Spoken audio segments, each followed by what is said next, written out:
Alhamdulillahirabbil alamin wassalatu wassalamu ala asyrafil anbiya'i wal mursalin sayyidina wa maulana Muhammadin wa ala alihi wa sahbihi ajma'in. Hadirin bapak-bapak, ibu-ibu, jamaah salat subuh yang dimuliakan Allah Subhanahu wa taala. Alhamdulillah di pagi ini kita bisa hadir di masjid ini untuk melaksanakan salat subuh. Salat yang tentu harus diberi perhatian lebih dibanding salat-salat yang lain, karena salat subuh ini salah satu salat yang ayat Al-Quran turun khusus untuk memerintahkan kita menjaganya. Dalam ayat Allah Subhanahu wa taala berfirman, "Hafidhu 'ala salawati was salatil wusta wa qumu lillahi qanitin." Jagalah oleh kalian salat-salat dan jagalah salat wusta. Ulama menjelaskan yang dimaksud dengan salat wusta adalah salat subuh dan salat asar. Jadi ada ayat khusus yang memerintahkan kita untuk menjaga salat subuh ini. Dan salat subuh juga adalah salat yang membebaskan seseorang dari kemunafikan. Sebagaimana Nabi sallallahu alaihi wasallam menyebutkan, "Athqalu salatin 'alal munafiqin salatul fajri wa salatul isya." Salat yang dirasa berat oleh orang munafik yaitu salat fajar, salat subuh dan salat isya. Ya. Jadi orang-orang soleh terdahulu, para sahabat itu, kalau di antara mereka ada yang tidak melaksanakan salat subuh, ya, maksudnya tidak melaksanakan sholat subuh berjamaah di masjid, maka mereka khawatir kalau orang itu termasuk orang munafik. Ya. Kemudian Nabi Shallallahu Alaihi Wasallam juga menyebutkan tentang keutamaan menjaga sholat subuh ini. Nabi mengatakan, "Man shalla subha mal jamaah, ka'annahu shalla lailu kullu." Ya. Siapa yang sholat subuh berjamaah, maka seakan-akan dia sholat semalam suntuk. Ya, Masya Allah, sholat subuh itu sama dengan sholat semalam suntuk. Ada di antara bapak-bapak yang pernah sholat semalam suntuk, pada isya mantong terus sampai subuh? Ada, Pak? Nggak ada ya, berat. Tapi pahalanya bisa didapatkan. Pahala sholat semalam suntuk itu bisa didapatkan dengan kita sholat subuh berjamaah. Oleh sebab itu, sholat subuh berjamaah itu jangan ditinggalkan bagaimanapun keadaan kita, kecuali keadaan-keadaan tertentu yang tidak memungkinkan kita melakukannya, seperti sakit, ya umpamanya. Tapi sepanjang kita mampu laksanakan. Nabi katakan, seandainya mereka lau ya'lamuna ma fihima, seandainya mereka orang-orang munafik itu tahu apa yang ada pada sholat subuh dan sholat isya dari keutamaan dan pahala, la atauhuma, niscaya mereka akan mendatanginya, walau kana habwan, meskipun harus merangkak gitu. Ya. Jadi sakit-sakit sedikit mah ya datang ke masjid. Hadirin rahimakumullah, di kesempatan pagi ini kita akan membicarakan tentang salah satu sumber syariat di dalam agama kita di samping Al-Quran, yaitu As-Sunnah, ya, yang sering disebut juga Al-Hadis atau As-Sunnah. Ya. Sunnah itu sebagaimana dijelaskan oleh para ulama, ma udhifa ila Nabi sallallahu alaihi wasallam min qaulin aw fi'lin aw taqririn, ya, apa-apa yang disandarkan kepada Nabi sallallahu alaihi wasallam, baik ucapan Nabi, perbuatan Nabi, sikap diamnya Nabi. Jadi sikap diamnya Nabi itu melahirkan hukum, Pak. Nabi mendiamkan seseorang melakukan sesuatu, itu melahirkan hukum. Apa hukumnya? Mubah atau boleh. Ya. Contoh umpamanya, para sahabat itu mereka suka makan daging dob itu kadal gurun, bentuknya mirip-mirip biawak, ya, tapi tidak sama persis. Makanannya serangga, kadal gurun. Nah, para sahabat tuh suka makan itu. Lalu kemudian Nabi Shallallahu Alaihi Wasallam disodorkan dob. Nabi Shallallahu Alaihi Wasallam tidak menyentuhnya, tidak berkomentar, tidak menyentuhnya, tidak makannya. Ini namanya takrir, membiarkan. Tapi Nabi juga tidak melarang para sahabat untuk makan daging dob. Maka kemudian ini melahirkan hukum bahwa daging dob itu hukumnya boleh dimakan, boleh dikonsumsi. Nah, segala yang dilakukan oleh Nabi, baik ucapannya, perbuatannya, atau sikap diamnya, ini yang kemudian dikenal dengan istilah sunnah. Ya. Lalu apa kedudukan sunnah di dalam agama kita? Yang pertama, sunnah itu memberi penjelasan terhadap Al-Quran. Penjelas terhadap Al-Quran. Kita dapati tidak semua perkara di dalam Al-Quran itu penjelasannya detil. Betul nggak Pak? Tidak semuanya detil. Bahkan sebagian besarnya global-global. Contoh umpamanya perintah melaksanakan sholat. Allah mengatakan wa aqimus sholat. Dirikanlah sholat. Kalau kita melihat ayat ini saja, bingung nggak kita bagaimana sholat? Pasti bingung. Gimana sholat? Allah hanya mengatakan dirikanlah sholat. Ya, global sekali, umum sekali perintahnya. Dirikanlah sholat. Sholat yang bagaimana? Berapa kali? Gitu kan? Gerakannya seperti apa? Lalu kemudian Nabi Shallallahu Alaihi Wasallam menjelaskan. Nabi mengatakan, "Shallu kama ra'aitumuni usolli." Sholatlah kalian sebagaimana aku sholat. Lalu kemudian Nabi memberikan contoh takbir, mengangkat tangan, ada ruku dengan bacaannya, sujud dengan bacaannya, dan seterusnya. Nah, maka apa yang dilakukan oleh Nabi Shallallahu Alaihi Wasallam itu adalah penjelas terhadap Al-Quran. Ya. Allah Subhanahu Wa Taala menyebutkan tentang fungsi sunnah sebagai penjelas Al-Quran ini, diantaranya litubayyina linnasi ma unzila ilaihim, agar menjelaskan kepada manusia apa yang diturunkan oleh Allah Subhanahu wa taala kepada mereka. Untuk menjelaskan kepada manusia dari apa yang Allah turunkan kepada manusia, yaitu Al-Quran. Allah menurunkan Al-Quran. Lalu Allah Subhanahu wa taala menjadikan Nabi sallallahu alaihi wasallam sebagai penjelas dari ayat-ayat Al-Quran yang diturunkan itu.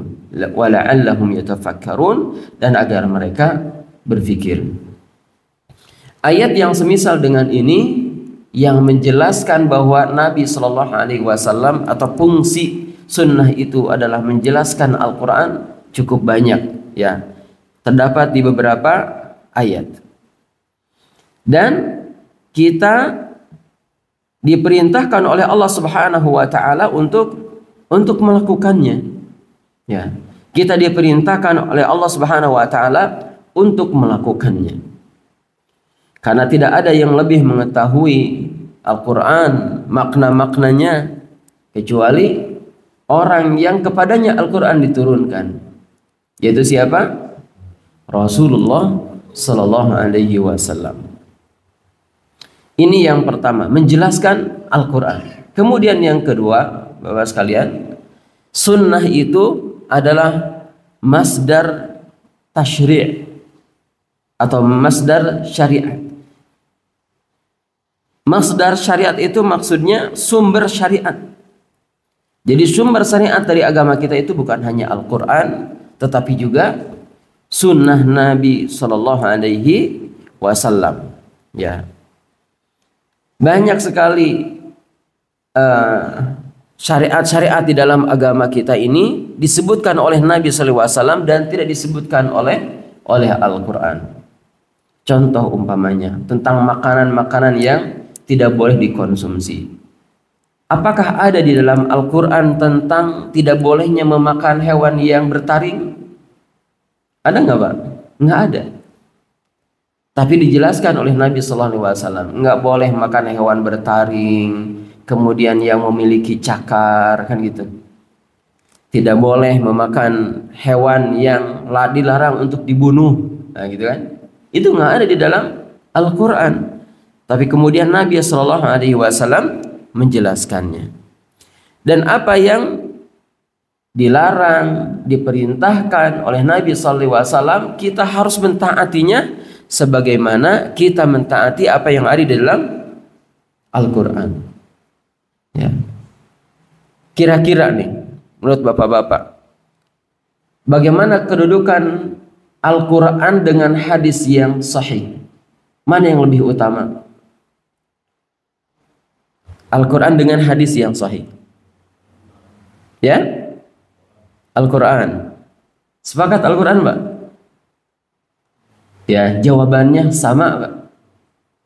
Sama. Sehingga tidak boleh ada lagi ucapan, ini kan cuma sunnah. Ini kan yang bicara Nabi, bukan Al-Quran, kan gitu. Ada orang mengatakan, ini kan hanya hadis, hanya Nabi yang mengatakan, bukan Al-Quran. Allah Subhanahu wa taala berfirman, wa atiullaha wa atiur rasul. Taatlah Allah, taatlah Rasul. Allah memerintahkan taat kepadanya dan memerintahkan juga taat kepada Rasulullah SAW tanpa membeda-bedakan. Kemudian apa yang dikatakan oleh Nabi, yang dilakukan oleh Nabi SAW itu bukan keluar dari hawa nafsu Nabi SAW, tetapi hakikatnya itu adalah wahyu juga. Dalam ayat Allah Subhanahu wa taala mengatakan, wa ma yantiqu anil hawa. Nabi SAW tidak berbicara atas dasar hawa nafsunya. Jadi Nabi itu kalau mengatakan sesuatu bukan semata-mata keinginan pribadinya, bukan. Ya. Tapi apa? Wahyu yang Allah Subhanahu wa taala wahyukan kepada dirinya.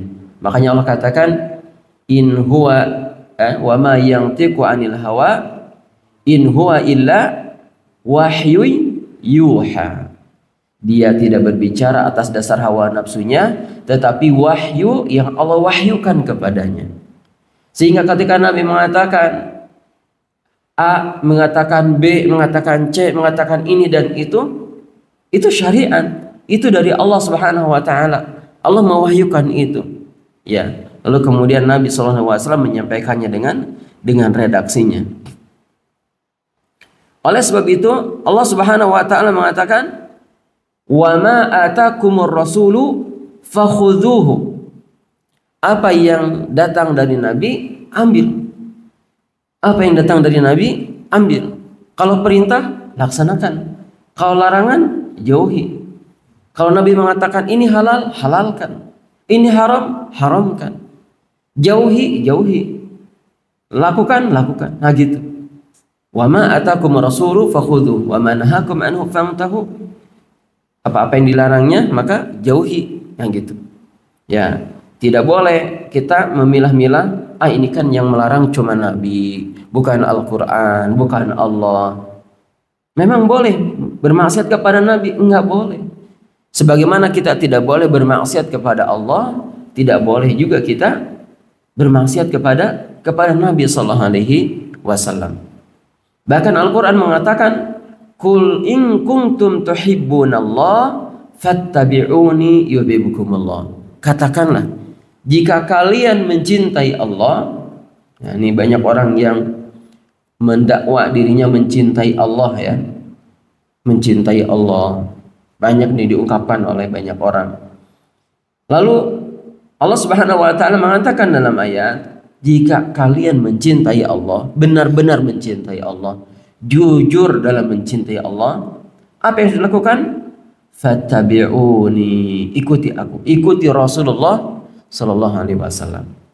Jadi enggak mungkin orang itu mengatakan saya mencintai Allah, ya, di satu sisi, di sisi yang lain dia enggak mau mengikuti Rasulullah sallallahu alaihi wasallam.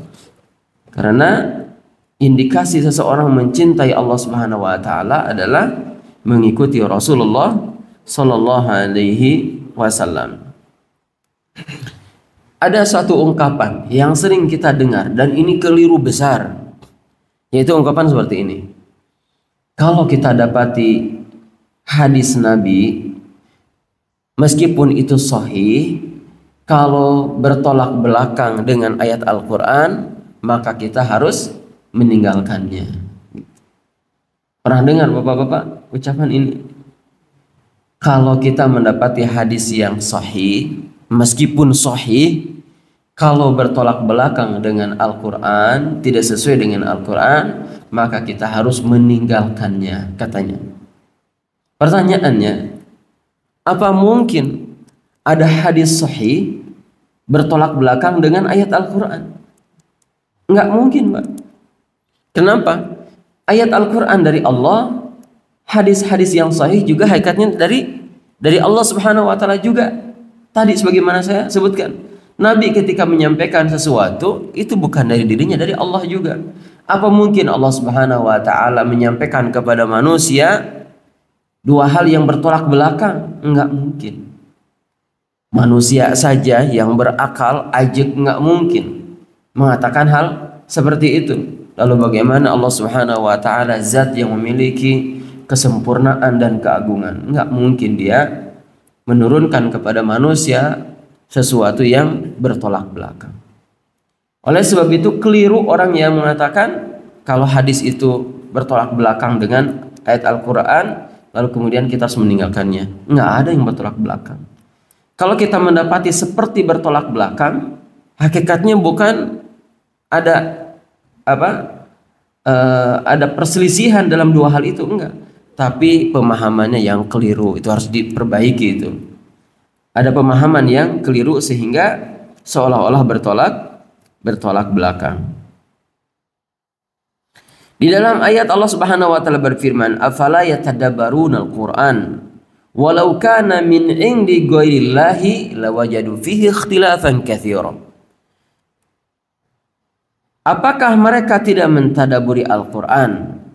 Seandainya Al-Quran itu turun dari selain Allah Subhanahu wa taala, lawajadu fihi ikhtilafan katsira, maka niscaya mereka akan mendapati perselisihan yang banyak di dalamnya.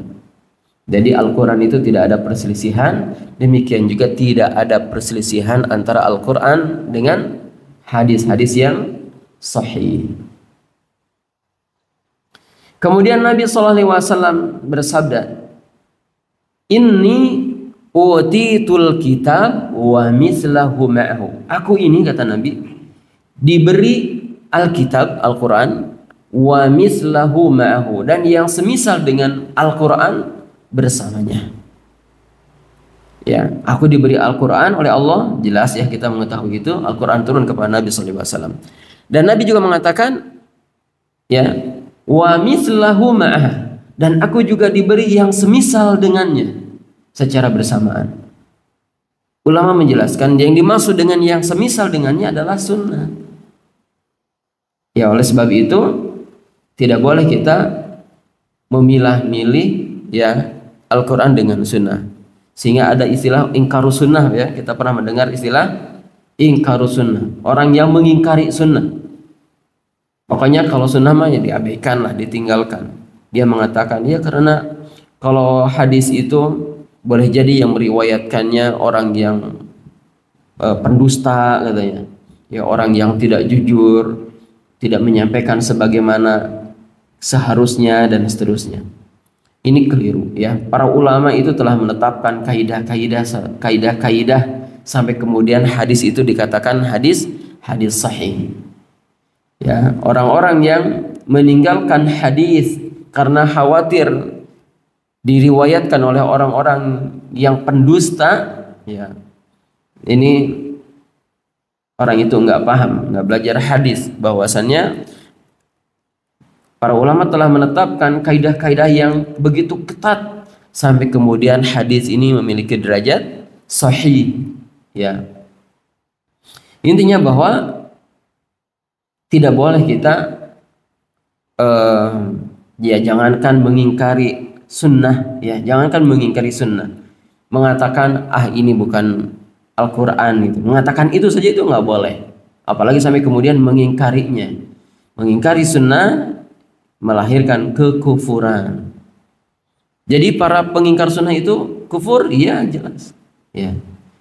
Lagian orang kalau mengingkari sunnah gimana dia bisa melaksanakan ibadah kepada Allah Subhanahu wa taala? Karena Al-Qur'an pada bagian-bagian tersendiri itu atau pada bagian-bagian tertentu dalam masalah-masalah agama, hanya menyebutkan secara global saja. Ya, umpamanya tentang sholat tadi, kemudian tentang zakat. Ya, tentang zakat Allah hanya mengatakan waqimus shalah wa atuz zakat, tunaikan zakat. Pertanyaannya apa saja yang harus dizakati itu? Kan harta itu banyak, Pak ya. Harta itu banyak. Ya, masuk dalam harta rumah, kendaraan, uang, emas, aset-aset, tanah, bangunan, hewan ternak, buah-buahan, itu semuanya harta. Mana yang harus dizakati? Kan gitu. Kalau tidak ada penjelasan sunnah, manusia bingung. Ya, pertama zakat itu apa? Kemudian apa yang harus dizakati? Kemudian mereka juga akan bingung. Ya, segimana banyaknya, kan gitu. Segimana banyak yang harus dizakati itu. Kemudian yang ketiga, nanti mereka bingung lagi, kapan saya harus berzakat? Kan gitu. Maka kemudian sunnah menjelaskan apa saja yang harus dizakati itu, kapan zakatnya itu ditunaikan, kemudian seberapa banyak kadarnya, ya, kapan harta itu dizakati, kemudian seberapa banyak yang harus dikeluarkan dari zakat itu. Itu semuanya penjelasannya adalah sunnah. Nah, karena sunnah itu begitu tinggi kedudukannya, begitu mulia, maka Nabi Shallallahu Alaihi Wasallam menjadikan ia dua pusaka di samping Al-Quran, ya, untuk manusia agar mereka tidak tersesat. Nabi Shallallahu Alaihi Wasallam bersabda, "Inni qad taraktu fikum syai'aini." Sesungguhnya aku telah meninggalkan untuk kalian dua hal. Lan tadillu ba'dahuma. Kalian ini tidak akan tersesat setelahnya. Tidak akan tersesat jika berpegang teguh kepada keduanya. Yaitu apa? Al-Quran dan Sunnah. Nabi mengatakan kitabullah wa sunnati. Kitab Allah, Al-Quran dan Sunnahku. Lalu kalau begitu apa yang harus kita lakukan? Nah, ini konsekuensi setelah kita mengetahui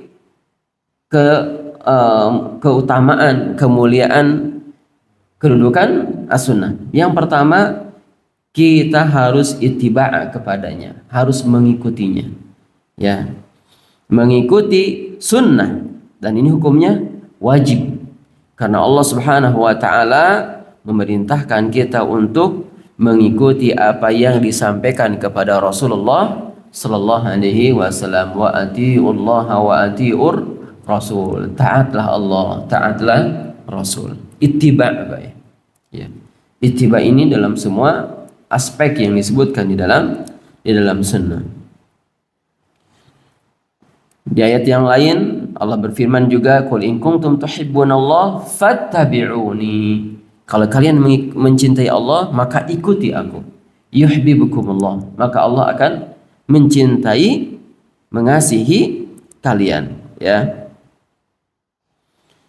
Kemudian di dalam ayat yang lain Allah Subhanahu wa taala juga berfirman, "Ya ayyuhalladzina amanu stajibu lillahi walir rasuli idza da'akum lima yuhyikum."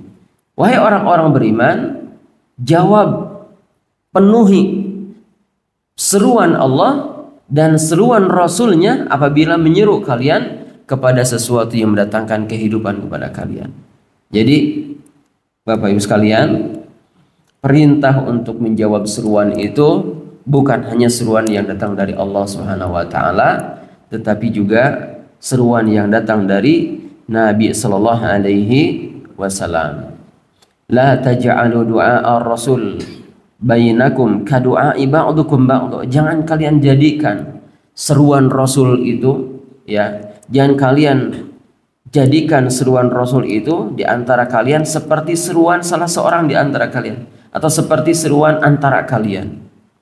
Ya, jangan sampai kita menganggap bahwa seruan Nabi itu, ya, perintah Nabi itu seperti seruan atau perintah atau himbauan pemerintah umpamanya. Nggak boleh kita menjadikan apa yang diserukan oleh Nabi itu seperti himbauan-himbauan aja, gitu kan. Seperti arahan-arahan sesama kita, nggak boleh. Ya, karena Nabi Shallallahu Alaihi Wasallam seruannya hakikatnya datang dari Allah Subhanahu wa taala.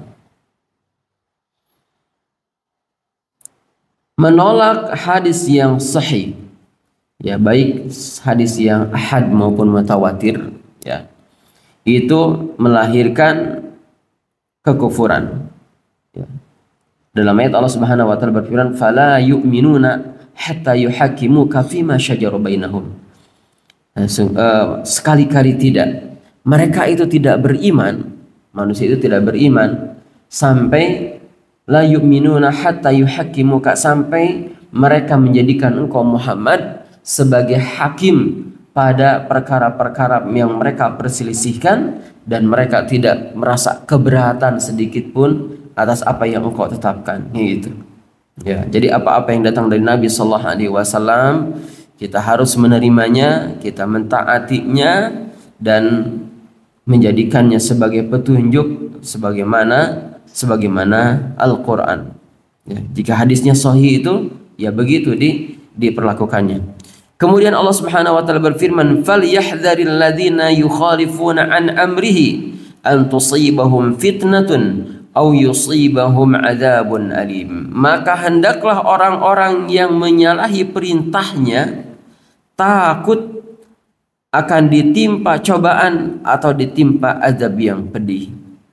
Hendaknya orang-orang itu, orang-orang yang menyelisihi perintah Allah dan perintah Rasulnya sallallahu alaihi wasallam, takut mereka akan ditimpa fitnah atau ditimpa azab yang pedih. Ini ayat ini ancaman bagi siapa saja yang menyelisihi perintah Allah dan menyelisihi sunnah Rasulnya Muhammad sallallahu alaihi wasallam. Bapak Ibu hadirin rahimakumullah, ini barangkali yang ingin saya sampaikan, ya, ingin menyampaikan tentang keutamaan dari sunnah dan kedudukannya di dalam syariat agama kita, sehingga sunnah itu sesuatu yang harus dimuliakan, ya, sesuatu yang harus dimuliakan. Nanti kita masuk ke bahasan keutamaan menghidupkan sunnah di kesempatan yang akan datang insyaallah taala. Demikian yang biasa saya sampaikan. Sebelum ditutup, barangkali ada yang mau bertanya, satu pertanyaan atau dua. Saat diwajibkannya sholat, ya, sholat fardu yang 5 kali semalam, ada yang mengatakan bahwa awalnya semuanya 2 rakaat, itu berapa lama berlangsungnya? Awalnya 2 rakaat. Ya, semua 5 sholat itu awalnya rakaatnya cuma 2. Iya. Saya tidak tahu pasti kapan ya, tapi hadis ini diriwayatkan oleh Aisyah radhiyallahu anha bahwa sholat itu awalnya 4 bukan 2. Lalu kemudian Allah Subhanahu wa taala jadikan ia hanya untuk yang mukim, lalu kemudian 2 bagi yang safar. Gitu. Jadi awalnya itu semuanya 4, lalu kemudian ini berkaitan dengan sholat ini ya, qashar ya.